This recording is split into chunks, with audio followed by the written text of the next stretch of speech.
The Illusion of Control. March 16, 1943. 2:11 hours. North Atlantic, south of Greenland. The sea is black glass, broken only by white foam sliding off the bow of a German U-boat. Inside the steel hull, the air is thick with diesel fumes, sweat, and stale coffee. Red lamps glow low. Men whisper without meaning to. Every sound feels too loud. Captain Lieutenant Heinz Schaefer checks his chronometer by instinct, not necessity. Time down here stretches, bends, loses shape. Above him, the Atlantic rolls unseen, uncaring. Somewhere out there, convoy HX-229 pushes east toward Britain, slow, heavy, vulnerable. Schaefer believes the war out here is already decided. The hydrophone operator stiffens, fingers tightening on the headphones. Faint screws. Multiple. Schaefer leans in, calm, practiced. He has done this before, dozens of times. The British merchant ships will not see him. Their escorts are stretched thin, blind at night, deaf in bad weather. He orders a shallow dive. The boat settles. Depth gauge steadies. This is how victory feels now. Routine.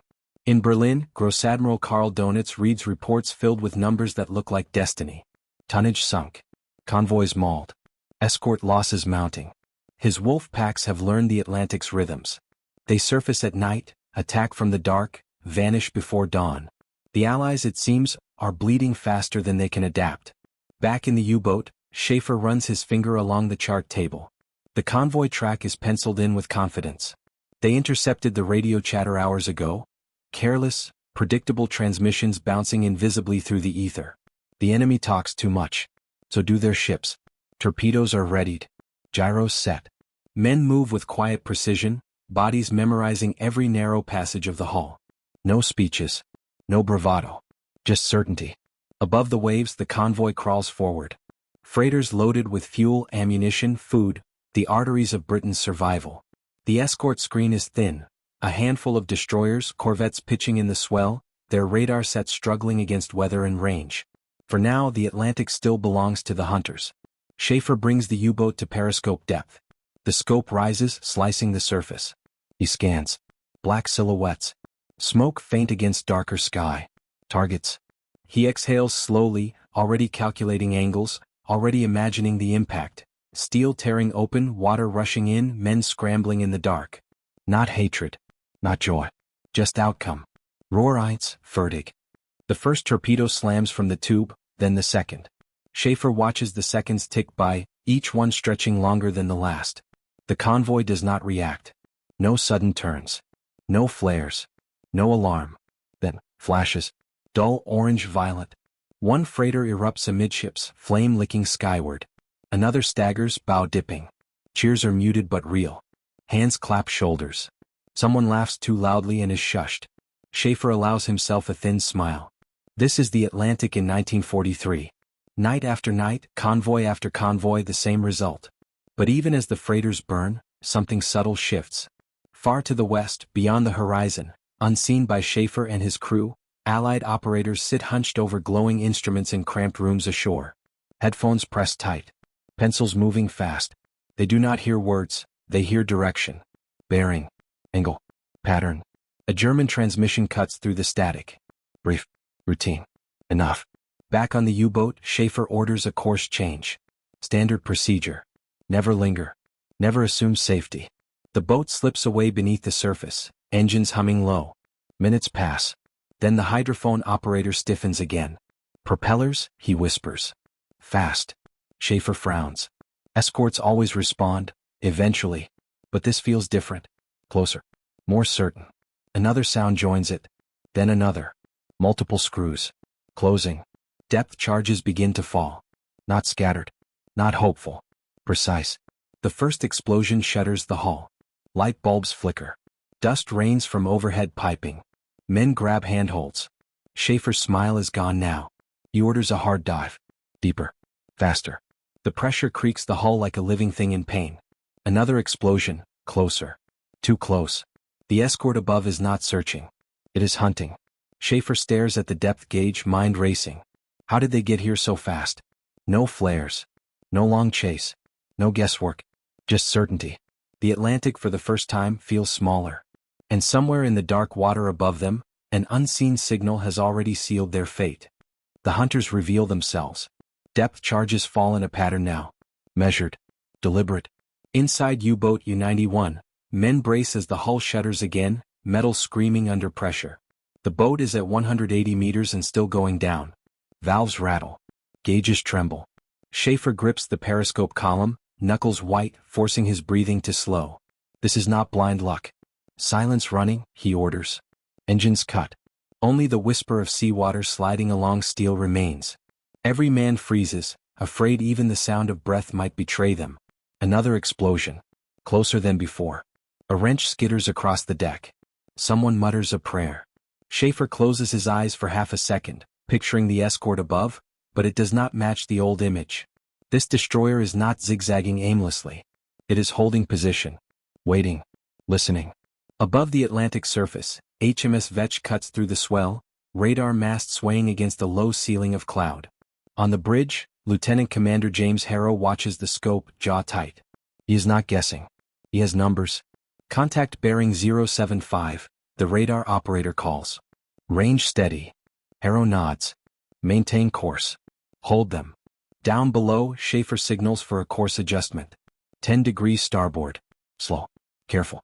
The boat turns like a wounded animal, trying to slip from a trap it does not yet understand. Then the next explosion lands almost directly overhead. The lights go out. Darkness crashes in, total and suffocating. Emergency lamps flicker weakly. Men shout reports. Minor flooding aft, battery cells cracked, pressure rising. Schaefer forces order, voice steady despite the tremor in his chest. This escort knows where we are. He thinks back to the radio message they sent earlier. Brief. Encoded. Routine. Position report to the Wolfpack command. He had done it 100 times before, always safely, always without consequence. But tonight the enemy arrived too fast. On Vetch, Harrow listens as the HF/DF operator confirms the bearing again. High-frequency direction finding. Huff. The sailors call it magic. Harrow knows better. It is math, antenna arrays, and discipline.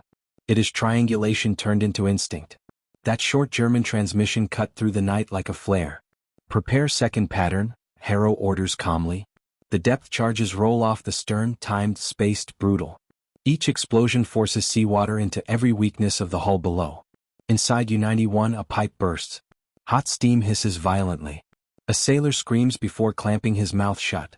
Schaefer moves through the chaos, touching shoulders, locking eyes. He does not raise his voice. He does not need to. They have trained for this. What they have not trained for is certainty from above. The U-boat slips deeper, edging toward its crushed depth. Schaefer knows the number by heart. He knows how thin the margin is. The Atlantic presses in from all sides now, patient, relentless. The explosions pause. Silence returns, heavier than before. Schaefer waits. Sweat trickles down his spine. Silence can mean many things. Lost contact, repositioning, or something far worse. Then the screws return. Closer reminder this time. Faster. Almost confident. They're circling us, the hydrophone operator whispers. Schaefer's mind races. Destroyers should not be this precise. Not at night. Not in this weather. Something has changed, and whatever it is, it has erased the old rules. He orders a decoy released. Bold move. Risky. The false noise drifts away, a ghost in the water. For a moment, hope flickers. Then the depth charges fall anyway, directly above them. The decoy did nothing. On the bridge of Vetch, Harrow exhales through his nose. The German commander is good. But not good enough. Maintain pressure, he says. They'll crack. Across the Atlantic, this scene is repeating itself again and again. U-boats diving deep. Escorts arriving fast. Patterns tightening. Lost reports growing. In Donut's headquarters, red pins begin to disappear from the map faster than they are placed. Submarines fail to report. Wolf packs go silent. The numbers no longer feel like destiny. They feel like warning. Back inside U-91, the hull groans ominously. Schaefer orders ballast blown. The boat rises slightly, just enough to ease the pressure. It is a gamble, noise for survival. The escorts hear it instantly. Another explosion tears through the aft compartment. Water floods in. Men scramble, shoving plugs into ruptured pipes with bare hands. Schaefer tastes metal in his mouth. He knows now. The Atlantic is no longer blind. Somewhere above, machines are listening to the sky itself. Radio waves, reflections, echoes, invisible threads connecting hunter to prey. The Germans are speaking, and the enemy is finally hearing them. Schaefer slumps against the chart table as another shockwave hits.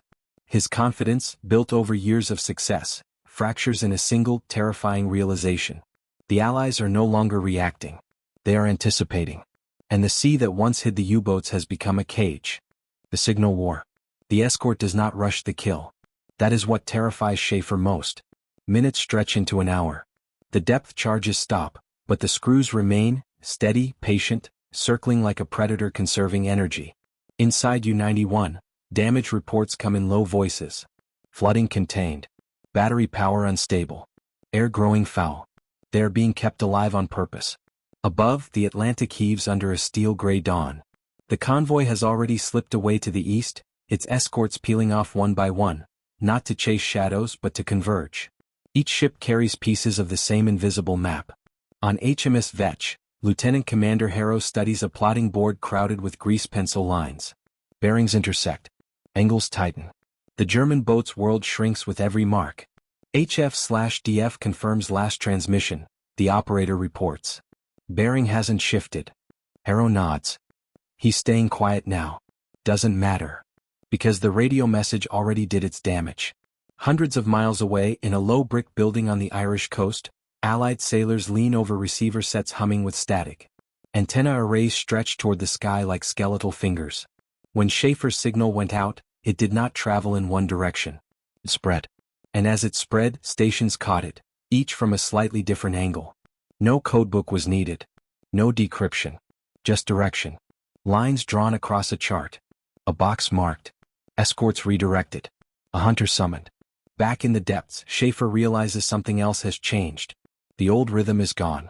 Once, escorts lost contact easily, weather, sea state, luck. Now the destroyers return again and again, never far, always reacquiring. He imagines the enemy not as sailors squinting into the dark, but as unseen operators watching lines converge, watching him move before he knows he has moved. For the first time since taking command, Schaefer feels exposed. He orders a slow crawl west, hugging the thermal layer, hoping colder water will bend the sound. It works briefly. The screws fade. Relief passes through the boat like a fragile wave. Then a new sound arrives. A faint electronic hum. Different. Higher. Radar. Schaefer stiffens. Radar should not reach this far. Not over open ocean. Not reliably.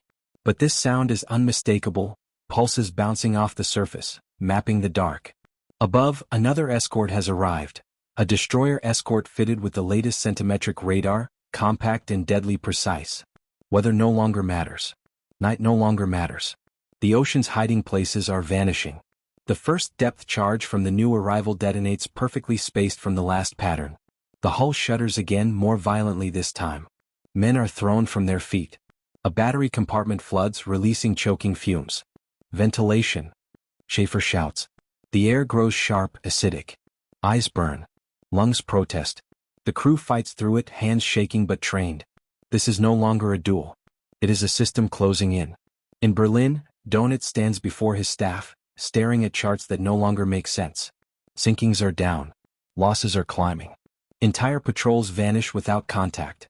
His captains report escorts arriving too fast, attacking too accurately. They are finding us, one officer says quietly. Donitz clenches his jaw. He knows the Atlantic better than any man alive. Or thought he did. The sea has always been his ally, vast, concealing, indifferent. But now the sea is being measured. Divided. Listened to. Back aboard U-91, Schaefer makes a decision he never imagined he would have to make. He orders another transmission. Short. Desperate. A request for assistance. The radio operator hesitates, eyes wide. Schaefer meets his gaze and nods once. The signal goes out.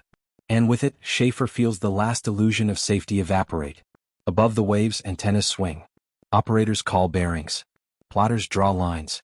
Escorts adjust course almost instantly. The response is faster than before. Depth charges rain down in a relentless sequence, forcing the U-boat deeper than ever. The hull shrieks under pressure. Rivets pop. Water sprays through seams like needles. A young sailor sobs silently as he works a pump that cannot keep up.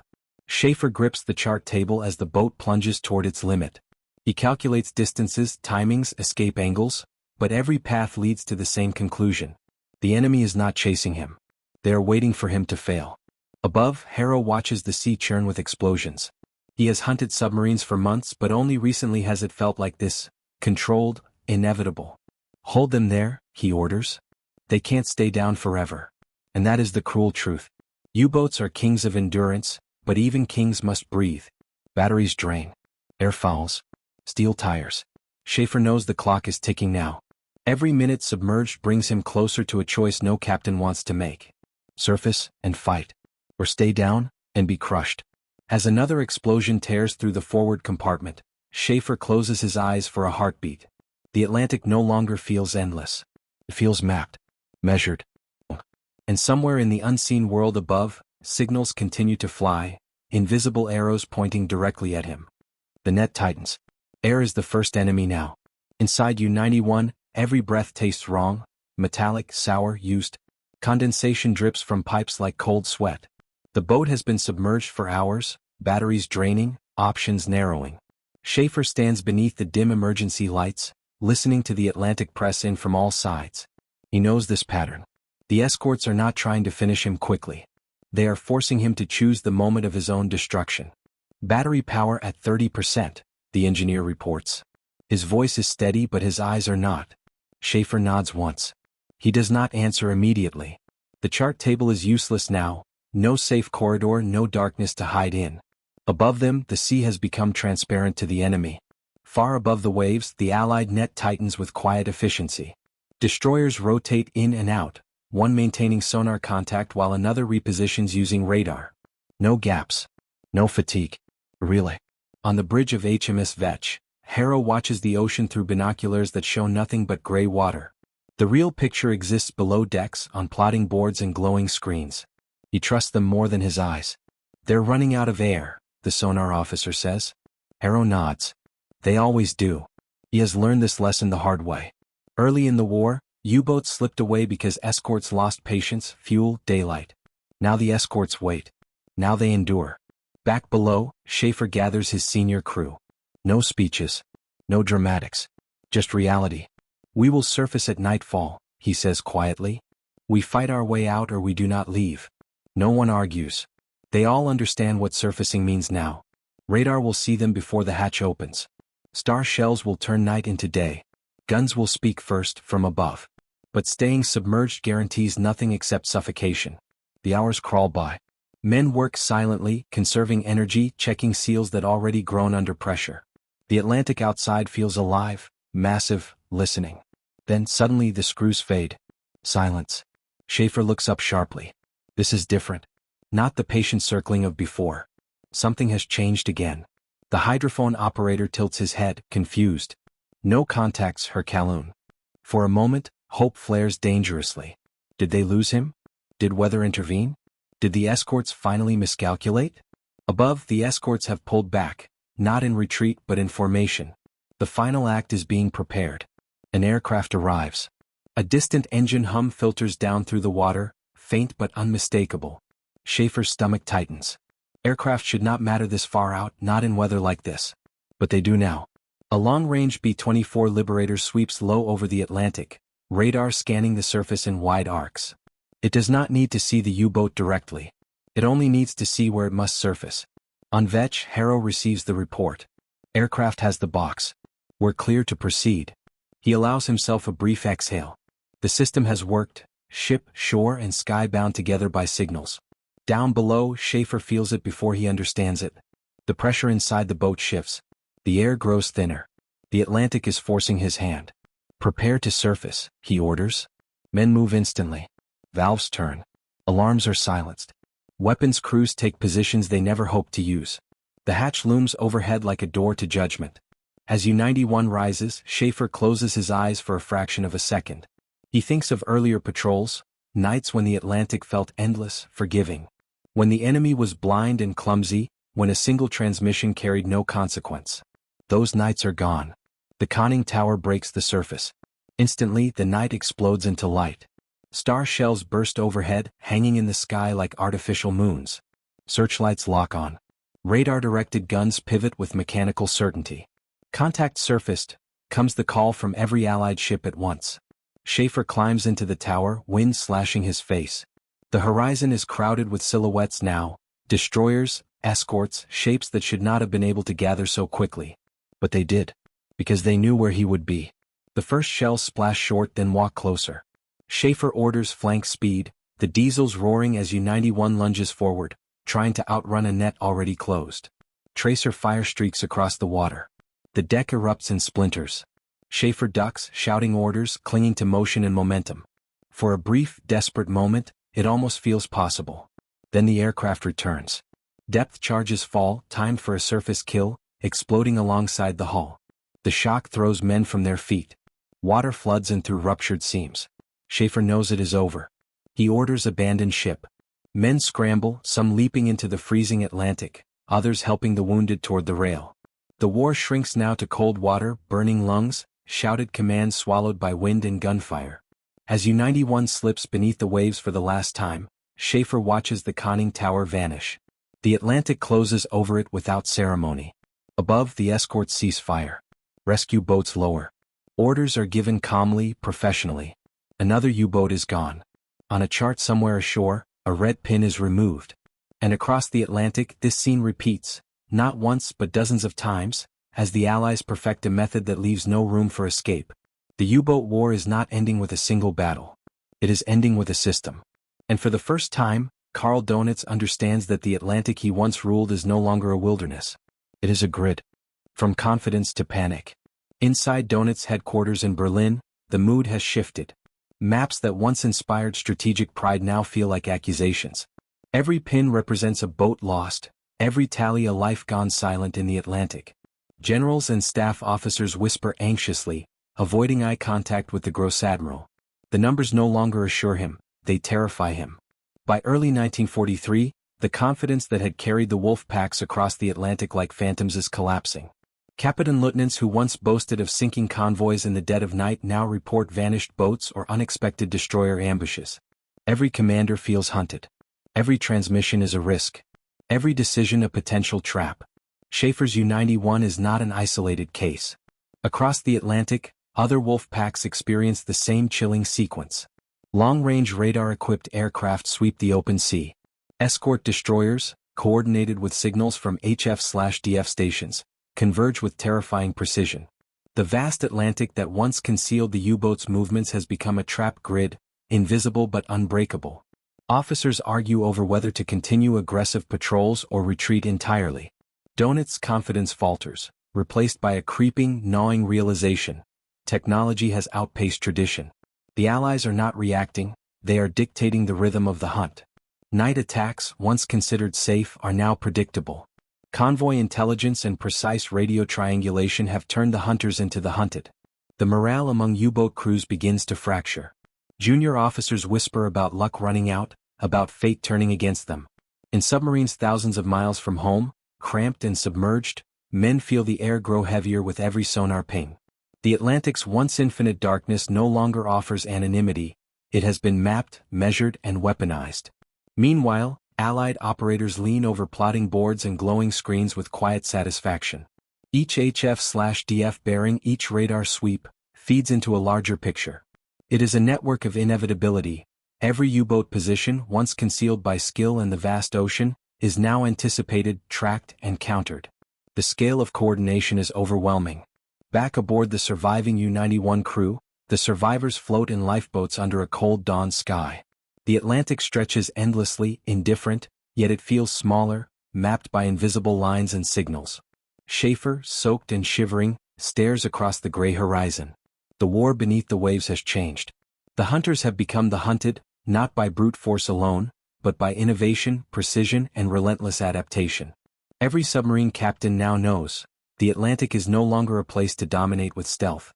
It is a battlefield defined by unseen signals, relentless patrols, and the unforgiving logic of technology.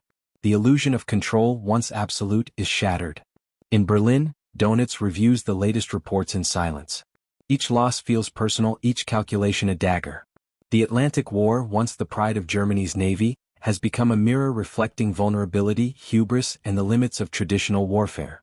And across the ocean, Allied destroyers and aircraft move with quiet certainty, the invisible grid guiding them, striking before the enemy even realizes it exists. The U-boat threat that once seemed unstoppable is now on the defensive. The balance of the Atlantic has shifted, and the era of dominance is over. Somewhere in the depths of the ocean, another submarine lies in wait, unaware that its fate may already be written by unseen lines, pulsing signals, and operators who have turned the sea into a network of inevitability. The tide of war has turned, not by massive fleets alone, but by innovation, patience, and the terrifying certainty of technology. The invisible grid. Across the North Atlantic, a network hums unseen. HF/DF stations on the coasts of Ireland, Scotland, and Newfoundland pick up every German transmission, each signal a thread pulled taut across the waves. Operators trace the bearings, pencil lines intersecting with deadly precision. Every faint click, every coded syllable carries meaning now, not as a message but as a location waiting to be acted upon. At sea, escort groups shift with quiet synchronicity. Destroyers communicate through signal flags, lamps, and shortwave radios, orchestrating movements choreographed by invisible hands ashore. Radar sweeps cut through darkness, searching fog and rain. Aircraft like the Liberators and B-24s patrol tirelessly, guided by bearings fed from shore stations, ready to intercept surfacing U-boats before they even reach periscope depth. On board a wolf pack submerged hundreds of meters below the waves, the captains feel the change but cannot see it.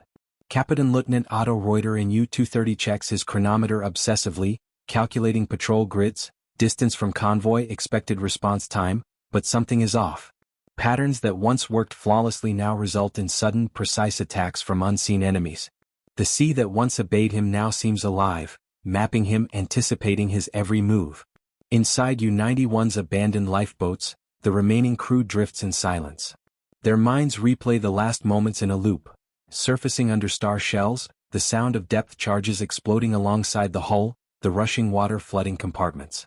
The Atlantic, once a canvas for their mastery, has become a measured battlefield. Each wave carries the echo of strategy, signals, and human calculation. Back at Donut's headquarters, reports arrive almost too quickly to digest. Submarine after submarine fails to report back. Wolf packs are retreating, adapting, and failing in equal measure. Donut studies the maps, his finger tracing the intersecting lines that mark their losses. He knows the enemy has achieved something unprecedented.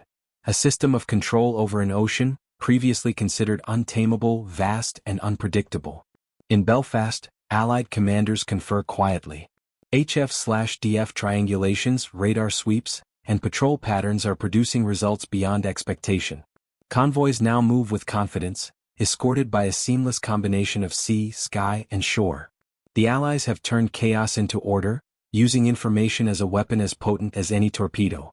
Meanwhile, in the dark corridors of surviving U-boats, whispers of the magic grid begin circulating among crews. No longer mere rumor, it is a reality. Submarine captains speak of bearings appearing almost before transmissions are made, of aircraft appearing in locations previously deemed unreachable. Fear grows, not of steel and gunpowder, but of signals, logic, and inevitability. And yet, the war is not over. For every U-boat destroyed, another emerges from Kiel, Lorient, or Brest. The hunters and hunted continue their dance. But the balance has shifted irreversibly. For the first time, the Atlantic is no longer the realm of chance. It is a network, invisible yet implacable, leaving only two options for those beneath the waves: adapt or perish. Schaefer's thoughts drift as he stares at the gray horizon from his lifeboat. The Atlantic, once a void of possibility, now carries the weight of unseen eyes, charts, and operators who have rewritten the rules of engagement. He realizes that victory no longer belongs to the boldest or stealthiest, but to those who can read the invisible currents of information, anticipate moves, and strike with precision before the enemy ever knows he has moved. And somewhere deeper in the ocean, another U-boat drifts in silence, unaware that the signal, the pattern, and the network are already watching it. The turning point. June 10, 1943. Midday.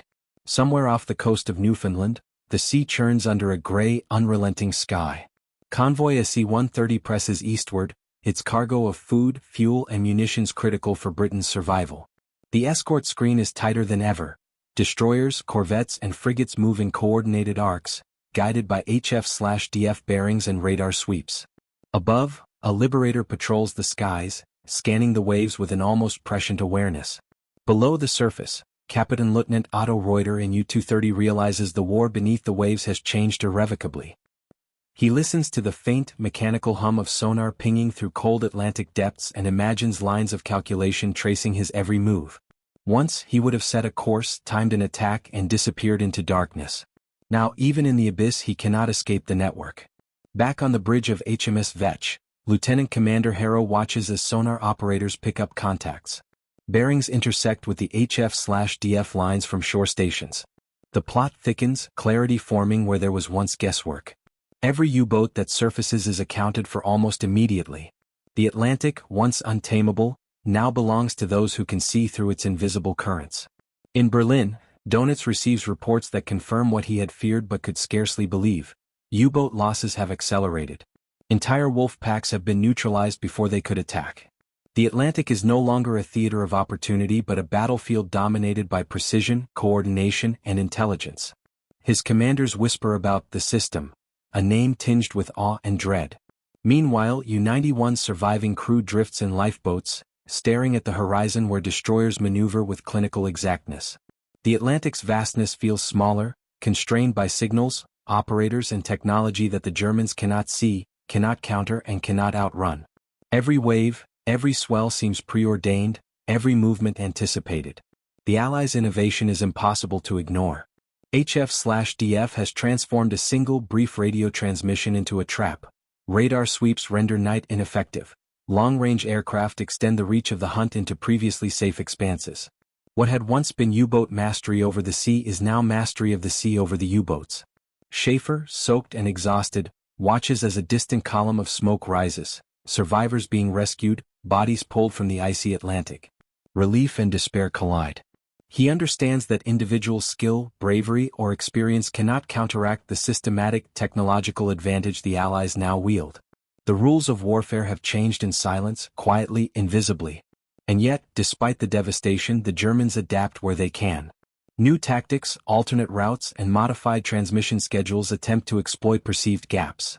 But the invisible grid anticipates, counters, and adjusts faster than any human can. Each wolf pack that sets out carries the weight of uncertainty, aware that the ocean itself no longer bends to their will. The turning point is clear. The Atlantic War is no longer a contest of courage, cunning, or endurance alone. It has become a contest of information, innovation, and inevitability. And in this new order, the hunter has become the hunted, the ocean a chessboard, and every move meticulously calculated before it is even made. Schaefer's gaze drifts across the waves. Somewhere beneath the water, other U-boats are plotting, maneuvering, praying. But the invisible grid stretches across every latitude and longitude. Escape is not impossible, but it has become nearly unimaginable. The Atlantic has been mapped, measured, and weaponized. The game has changed forever. The New Atlantic. By late 1943, the Atlantic is unrecognizable to those who once ruled its waters. Convoys move with unprecedented confidence, escorted by destroyers that seem to anticipate every move, aircraft that patrol the horizon like steel-winged guardians, and shore stations whose antennas stretch toward the sky, invisible but omnipresent. The ocean itself seems smaller, mapped by unseen lines, pulsing with signals that define life and death beneath the waves. In Berlin, Großadmiral Karl Donitz stares at the growing list of missing U-boats. Each pin removed from the chart feels like a personal blow. The men he trusted, the vessels he sent forth with pride, are disappearing into a system he cannot control. The Atlantic, once a vast expanse of opportunity, has become a calculated battlefield where chance no longer rules. His confidence, once unshakable, is replaced by the bitter awareness that the enemy has redefined the rules. Across the Atlantic, Allied operators continue their silent orchestration. Every transmission, every radar sweep, every triangulated bearing feeds into a seamless network. Destroyers reposition, aircraft patrol, and convoys advance almost effortlessly, guided by information alone. What had once been chaos, the vast, unpredictable ocean, has become an environment of control. The hunters, once blind, now move with certainty. The hunted, once fearless, now tremble beneath the waves. Survivors of U-91 cling to memory in icy water. Schaefer watches the horizon, recognizing the futility of individual skill against this new, invisible force. The sea that once offered them dominion now offers only exposure, and the lessons of decades seem irrelevant against a system that can predict, track, and strike. Fear has replaced confidence. Exhaustion has replaced routine. Survival is no longer about stealth, It is about luck, timing, and avoidance of an enemy that sees through everything. Even as new U-boats are commissioned, their crews trained in the old ways of silent hunting, the invisible grid has already set its pattern. HF/DF signals guide destroyers before the submarines can dive. Radar sweeps illuminate night before periscopes break the surface. Aircraft strike with terrifying precision, covering areas once thought unreachable. The Atlantic has been transformed into a calculated trap, a lethal network that leaves the Germans reacting, scrambling, and failing. For the Allies, it is a quiet triumph. No parades, no speeches, only results. Convoys reach Britain with minimal losses. Vital supplies continue to flow. The wolf packs, once feared, have been reduced to ghosts, hunted relentlessly by a system that blends innovation, intelligence, and relentless discipline. Each success builds on the last, creating an unbroken chain of control across the ocean. The war beneath the waves has changed permanently. Individual skill and audacity are no longer sufficient. The Atlantic is no longer a place for chance encounters or cunning maneuvers. It is a battlefield of information, precision, and inevitability. And the Allies have turned the tide not with brute force alone, but with invisible tools, clever minds, and unrelenting coordination. Schaefer drifts in the lifeboat, staring at the endless horizon, understanding at last that the rules have changed. The Atlantic he once knew, the limitless, dark expanse, now belongs to those who can see beyond the surface, anticipate the unseen, and control the currents of war with signals, steel, and calculation. For the wolf packs, the age of dominance is over. The sea has a new master.